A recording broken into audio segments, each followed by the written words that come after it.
Hugo's Institute is very different from your average Daddy's Wolf fan game. It may leave players confused on how the game works, but I'm here to help. In this video, we will be going over how to play the game, some characters and enemies, and more. Let's get into it. This game actually has a very different system from Daddy's World. Instead of having to complete machines while avoiding enemies, you actually have to do combat with enemies, complete map-specific objectives, and collect scraps to get to the next sector.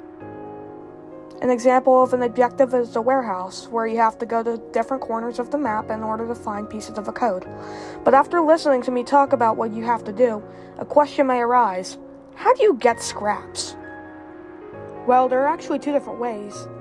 You can pick up scraps around the map, which look like this, or you can defeat enemies, which is our next topic. Now, there are two different types of enemies, commons and distorteds, so let's talk about commons first. Now, there are only 4 commons in the game: small blots, large blots, chrysalis, and an apple tree. The blots are the easiest to understand, having no mechanics and dealing little damage. However, large blots have 100 health, while small blots have 30 health. Chrysalis is a butterfly that shoots bombs at you. These bombs deal at least 10 damage, but Chrysalis is very weak at only 40 health. So what makes them annoying? These little shits fly. I swear I want to punt these things to the moon. I swear to fucking... Anyways, last enemy. The apple tree is very unique, and that is the only enemy in the game that spawns on a specific map. That map being the garden. It has the most health out of any common, being 151. It shoots bombs while attacking, so it can deal a lot of damage to your squad if not handled correctly. And that's all the commons. I'm not going to go over distorteds, as discovering new distorteds is part of the fun, though you might see a few in the background gameplay. Now it is time to go over the starting characters. Now, before covering the starters, I feel like it is important to cover stats. Let's make this quick. Health is how much health you have. If it reaches 0, game over. Damage resist determines how much damage you take. Attack determines how much damage you deal. Attack speed is the most important stat in my opinion, and it determines your attack rate. Movement speed determines how fast you move, and stamina determines how long you can sprint. All stats besides health are measured in moons, which is like the stars in Daddy's World. However, health is a little different, in which the higher rarity your character, the more health you have. Extra characters have 100 health, side characters have 150 health, temporary mains have 225 health, and mains have 300 health. As well, temporary mains have an extra moon in their stat pool, while mains have 2 extra moons. Now we can finally talk about the free starters.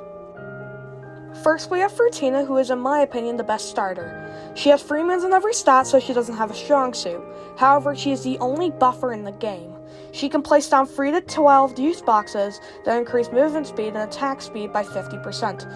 It doesn't actually increase attack by 50%, it just says that. The more juice boxes you pick up, the longer the duration. Also, I didn't really mention this in the script, but it also it gives you a little bit of healing over time. Just thought I would like to, I just want to mention that.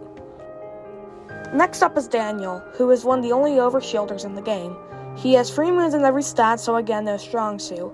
His ability gives everyone around him, including himself, an 85 over health, or over shield, I don't know, that drains over time. The last starter is Shroomy, who is a healer, and also my fave. Just thought I would like to mention that. Oh my god. Anyways, he has a bit less moons and stamina and attack, but is better in movement speed and damage resist. His ability spawns a spore that heals allies for 6 health per second, then for a little bit after they get out of the spore's radius. And it also does light tick damage to enemies. That's all 3 starters. They're the best in the game, especially one of them. But for right now, they work for you. Now it's time to go over for the gacha. Gamble. Now let me get one thing straight, this is not how you get designations. I feel like I should just get that out of the way.